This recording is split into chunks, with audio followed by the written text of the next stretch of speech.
Hi, and welcome back to the Corporate Culture Protest, the space where we don't whisper about toxic workplaces, we name them out loud.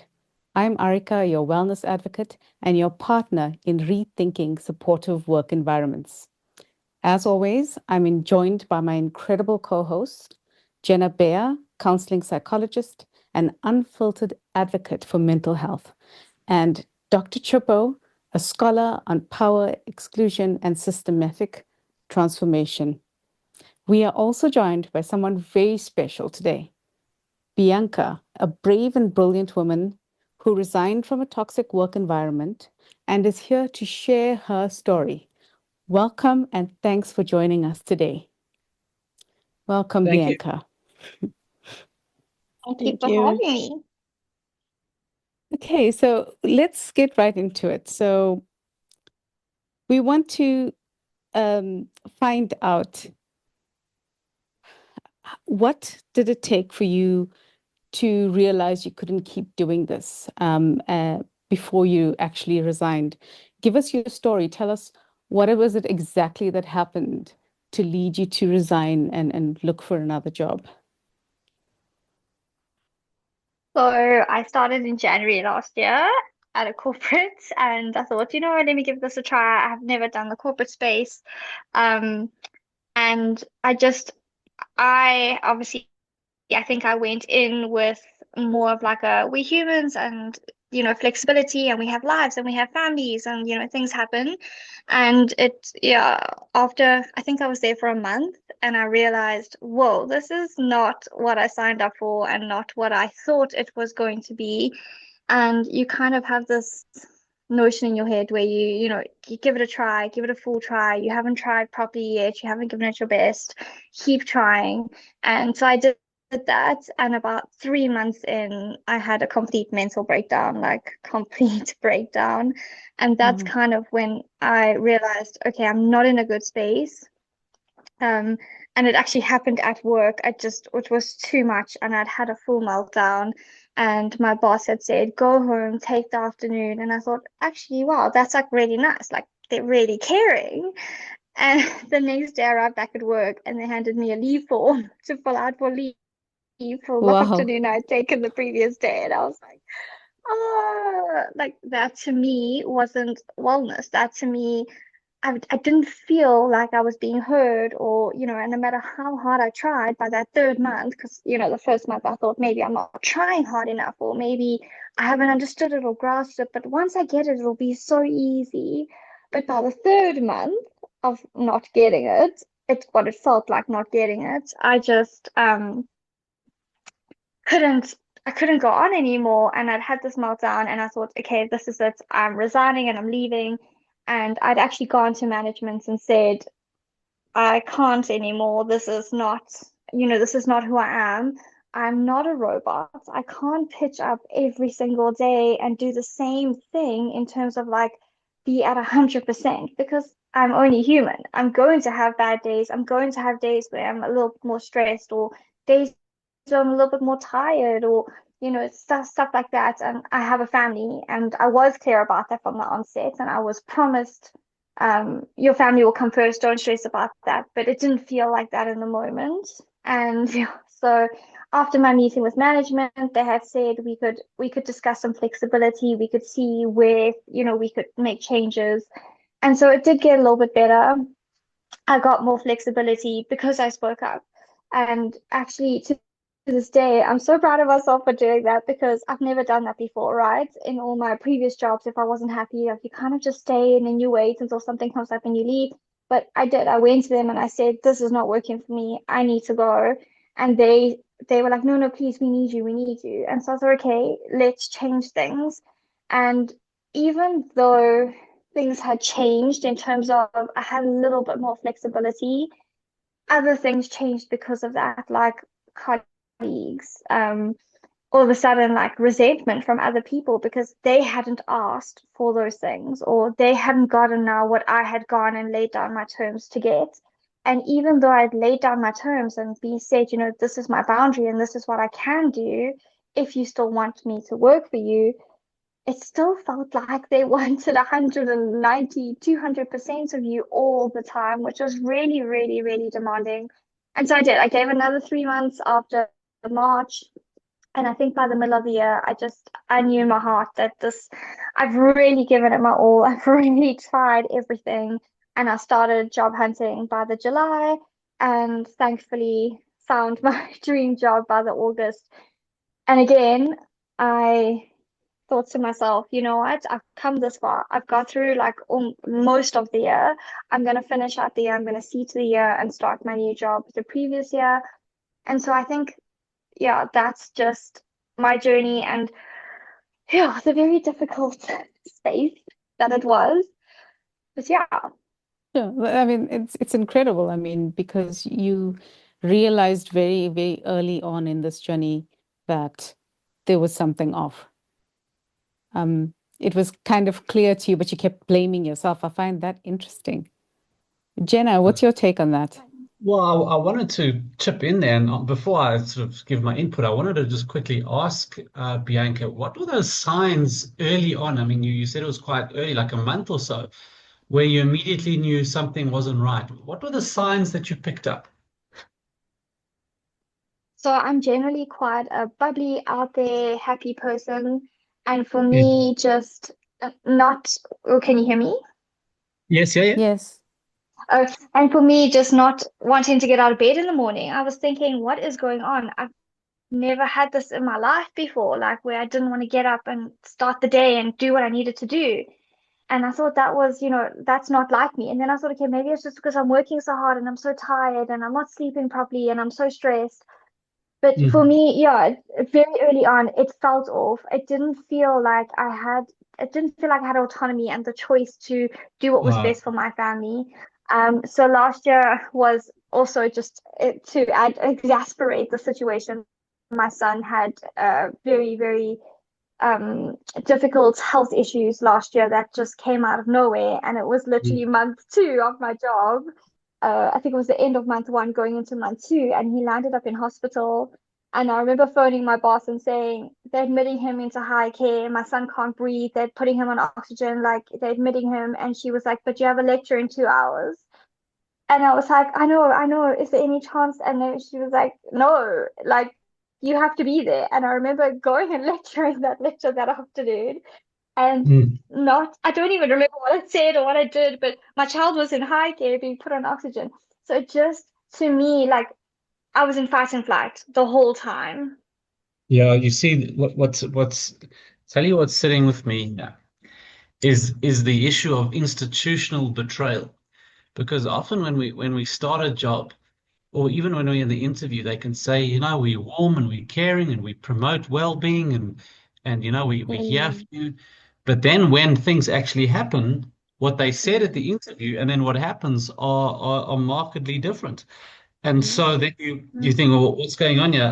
You're not responding to my trauma as you may have said you would. Did it feel like that, Bianca, like a kind of institutional betrayal, saying they were one thing and then when something happened, it didn't happen like that? Did it feel like that? Yes, 100% spot on. Yeah. Exactly that.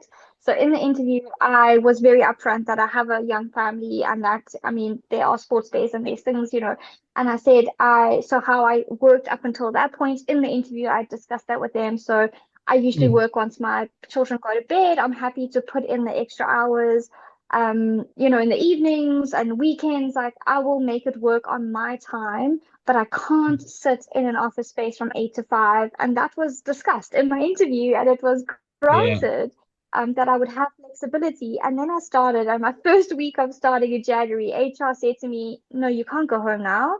And I was like, "Why?" Like, I've been here, since the morning, and the deal was that I could work those last few hours into the evening or, make it work. And HR said, "No, no, no, that doesn't work like that here. You will sit at this chair from 8 to 5." And that Yeah. immediately, that's not what was promised. That's not what was discussed. I would never have taken the job if it had been, you will sit in this office from 8 to 5, no matter what's happening in your life. Sure. So they've betrayed you. Yeah, definitely. So that was, yeah. Sure. Wow. Okay. Dr. Cheaper? Hi, Bianca. I'm so sorry for what you've been through.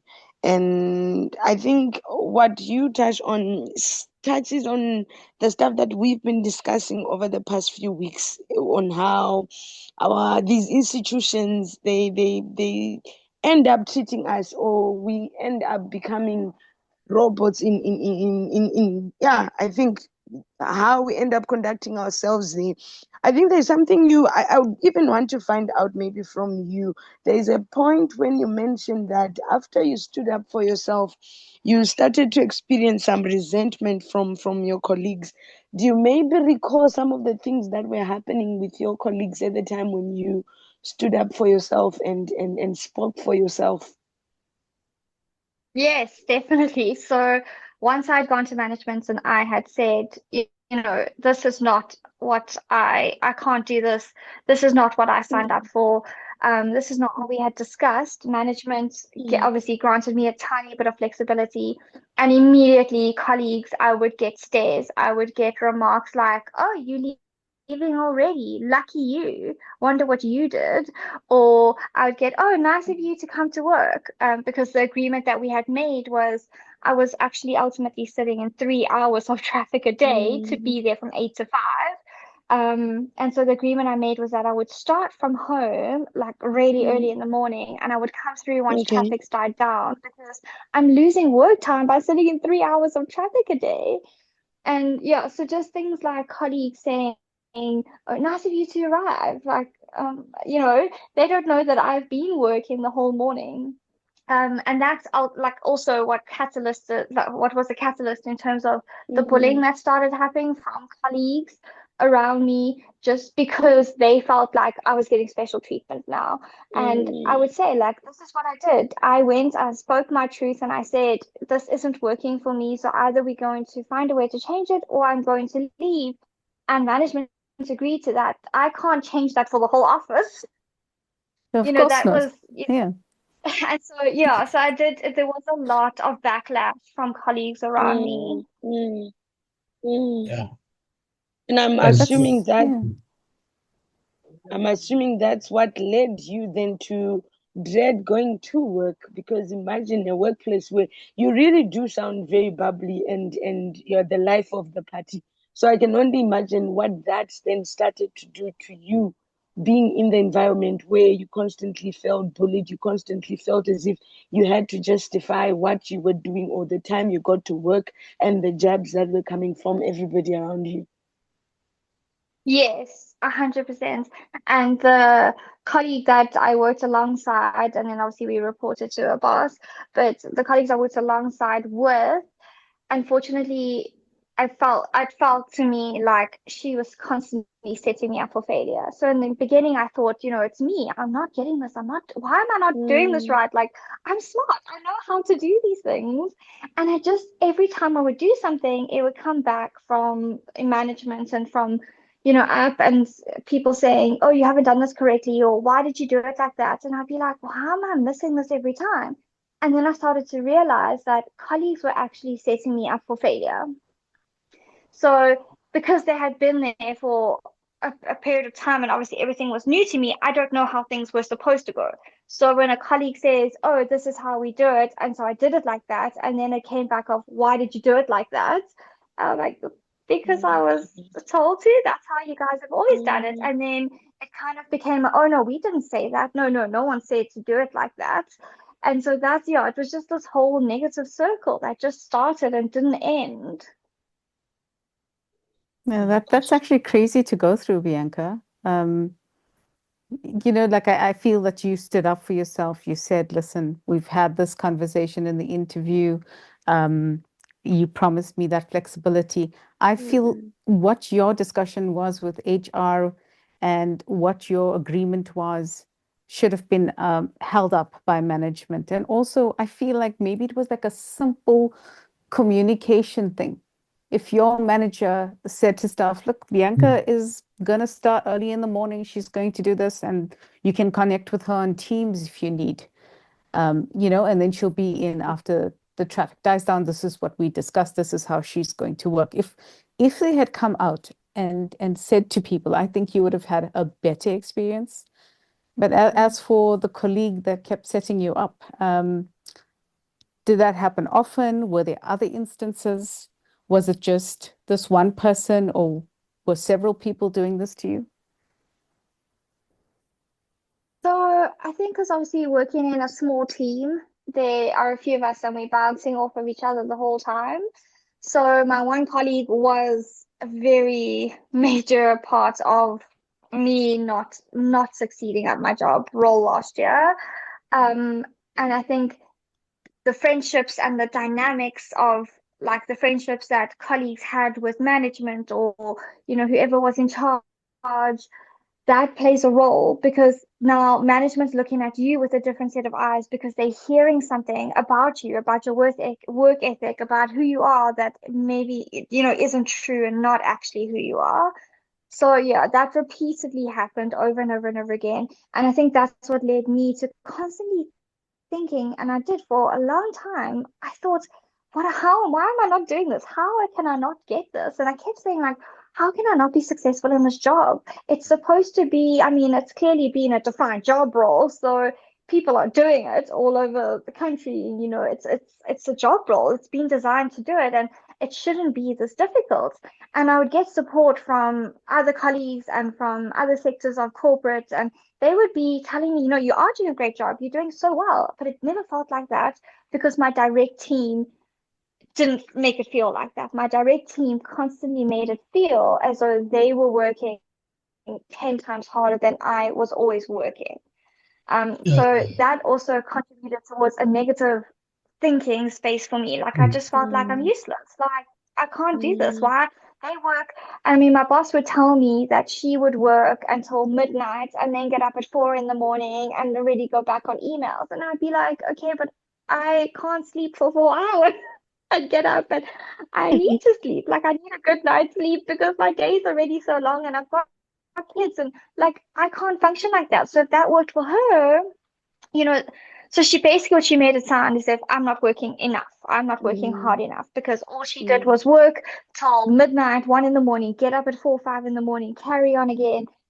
And then you're in this like, okay, I need to work harder. And so the more I pushed myself to work harder, actually the more I like killed myself by working harder because I drained myself and I pushed myself past my own limits. And what I'm hearing a lot of from management are guilt trips, and like a lot of them, like across the board. And so what I'm thinking, Bianca, is the psychological impact of these guilt trips. So post this job now, do you find that there's a lot of self blame, thinking, did I cause this? Maybe I should have done this. What could I have done differently?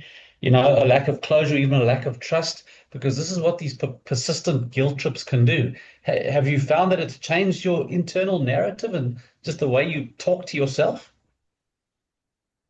Definitely. And the funny thing is, so this year I've gone to a corporate that is magical compared to where I was. But they are so family centric, so well-being centric. Like you need to do what's best for you. Earlier this year, I had a foot injury last year, actually, just as a story. Like last year, I broke my big toe, which I have no idea how important that is. But it's led to like a series of complications, and my foot still this year I had to go in for a procedure and all of that. And this year, school was take as much time as you need. Please don't come back before you healed properly. Whereas last year I actually had the injury, and if I had healed and stayed at home, I wouldn't have had the complication that arose now from that. So small things like that where I'm like, why did I not look after myself? Why did I let myself get in such a bad hole? And this year there's quite a few times like management will call me aside and they'll say, you need to stop being so hard on yourself. That's what my boss this year has told me. He says to me that I stress myself out unnecessarily. And he says, you need to breathe. You're doing a phenomenal job. You're doing great. And I think you're right. Like in my head, I'm just going, I'm not good enough. Last year I worked so hard and I still didn't get it right. And this year I'm like, I'm not working hard enough, so I should work harder. And they're telling me to slow down, you don't want to burn out, you don't want to have, negative space. You need to look after you. Yeah, yeah. Psychologically, when I think of your case, Bianca, when a person experiences a trauma, two assumptions about the world are shattered. A, that the world is a safe place, and B, that people can be trusted. And so Yeah. one thing that often happens is when we have an experience like that, we can start to see spooks in cupboards, or we can think people have an agenda, or people are gunning for us, or people are after us, or something. And Yes. that's a kind of thing that can happen. Can you relate to that, Bianca? Yes. It's Yeah. taken me a few months to fit in with my team this year, and they've kept saying to me, "We here for you. We are one team." And I keep thinking in my head, like, when are they going to come out and like backstab me, or when are they going to set me up for failure? Because Yeah. that's what kept happening to me last year. They kept helping me, but then somehow I would fail, and I couldn't understand why, if I'm getting help, why I'm still failing. Sure. It like made me Yeah. feel like I wasn't listening. Like there would be times in meetings where I felt, okay, maybe my notes weren't in depth, or maybe I didn't listen to that properly. But then you doubt yourself. You think, okay, no, I'm sure I did do that. Or so, and then compared to this year, it has taken me a few months. Like now, my team and I are in such a good space. We have picked up each other's flaws this year, which has been really nice. So like my colleague's really strong at admin, and that's like my weaker point. And so she's picked up the admin, and I've picked up on her flaw, and I'm doing, all of the planning and like whatever of the events and those kinds of things in the day to day.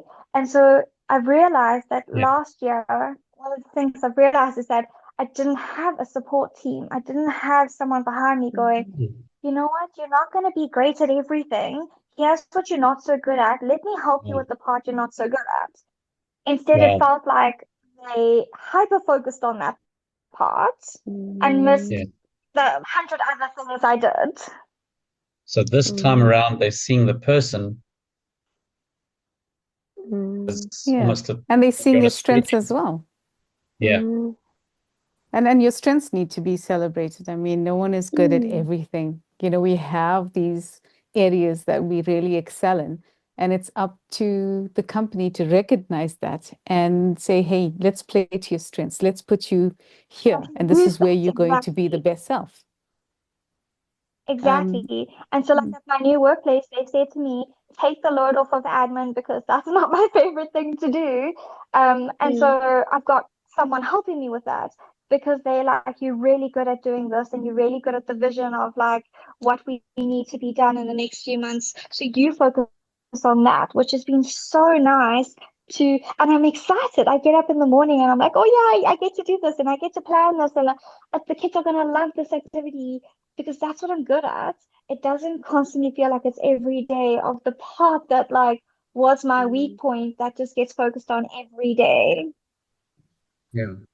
Yeah, then guys, this all just reminds me of what I've been droning on about. It's a company's getting it right, and the company that Bianca is working for currently, Yeah. they are getting it right. They understand that if they take care of their employees, the employees will take care of work, and it's as simple as that. It is so simple. Look at all of the heartache that she had to go through last year, all of the bullying, all of the lying that management did. I mean, let's not sugarcoat it. They lied to her. And then now she had to actually recover from that toxic workplace in order to enjoy the current job that she's in. It's like almost like post-traumatic stress disorder, where she's like so stressed because of the previous job, even though she's where she needs to be and where they appreciate her work ethic. And I also wanted to even add, Arika, as you're saying that then it all boils down to the kind of culture that is cultivated within the workspace. So it comes down to the institutional culture, because juxtaposing your previous workplace and the current workplace, like there's a a clear contrast between the two, where one, you were meant to just be there and obsessing over productivity and working long hours, extremely ridiculous working hours. Here, you are in a space where everything seems and comes across to be very much humane. It's a family oriented, how you have a strong support system that's there for you, which essentially what it should always boil down to. So I think it all boils down to the kind of culture that's instilled or cultivated within a workspace. And it's possible to have work environments that get you to thrive than having to beat you down every other day. And I'm assuming your bubbly self is back on the surface again. You're back to your normal self now, Bianca, because now you're in a space where you're thriving, where you're respected, where you get the kind of support that you need as you execute your duties than in comparison to your previous workplace. Yes, you're spot on. And can I tell you though, it has taken a few months. It's only been in the last 2 months, I would say, that my imposter syndrome has actually started to die down, because I've had serious imposter syndrome. And I'm thinking, like, they employed me, right? Because they see something in me, and like I'm good at what I do. But the first 4 months of this year, I doubted myself so much. I would say to my family, like, I have no idea what they saw in me. I'm not as good as I thought I was, or I don't think I actually can do this. And so I did. I felt imposter syndrome, because I think I was beat down so bad, and I felt so worthless. And now, only the last month or two, it's really like started to, okay, this is my life. This is actually what I do, and I am good at this, and I do know what I'm doing. So yeah, 100% what you said, spot on, 100%. That's fantastic, Bianca. It really is. And for the people that are listening, is there anything that you would like to say to someone who's right now on the edge? What do you want that person to know? It's so scary to take the leap. I was back and forth so much last year. There were times I thought about, like, I was going to hand in my resignation, and I thought, okay, I'm doing this because I obviously need to do this for my family. I need to get out of this space. I mean, my own children were saying to me last year, Mom, I want the old you back. And that broke me. That absolutely broke me last year. And it was so scary though, because I knew, even though it was really horrible, because what I was in, I knew it, right? I became comfortable with it. So that was really scary. So take the leap, take the giant leap of faith. It's so scary to move out of your comfort zone. And like, I don't like change. I'm not a person who loves change at all. But look how good the change was for me, because I made the jump. And I was back and forth about it. I'm like, okay, but I'm comfortable here, and I know it was not great, but I know what I'm doing. Like, by the end of the year, I was like, okay, but maybe next year will be better, because I would have had a year of not knowing what to do. And next year, and then my husband said to me, why do you want to wait to find out, and then next year is the same as this year? And so I think the most important thing is to just take that jump, take that leap, because actually, on the other side of it, you realize how incredible you are. Even when you're made to feel like you're not, you have so much more to offer. I have so much more knowledge and things that I'm taking with me. I don't regret my experience of last year, as difficult as it was, and the most difficulty of my life so far. I don't regret it. It taught me so many things about myself that I didn't know, actually. Wow, that's incredible, Bianca. And I mean, you are really awesome to go through that and come out on top. This is important for our listeners as well, to realize there is light at the end of the tunnel. And to anyone who's listening, who's wondering if they're overreacting or it's too late, they're just not strong enough, let this be your reminder. You are not the problem. The system is. And choosing yourself is never the wrong decision. Bianca, thank you for your honesty, your courage, your voice. Your story matters. And your exit was not the end, as we can see. Yes, thank you so much for having me. Thank you so much, Thank you, Bianca. Thank you. Thank you, Bianca. Thank you. Thanks, Bianca. Next week, we're diving into critical and challenging topic, substance abuse. Join us as we explore the impact of substance abuse and discuss pathways to support and recovery. Remember, peace is not a luxury. It is a boundary. Choose it every time.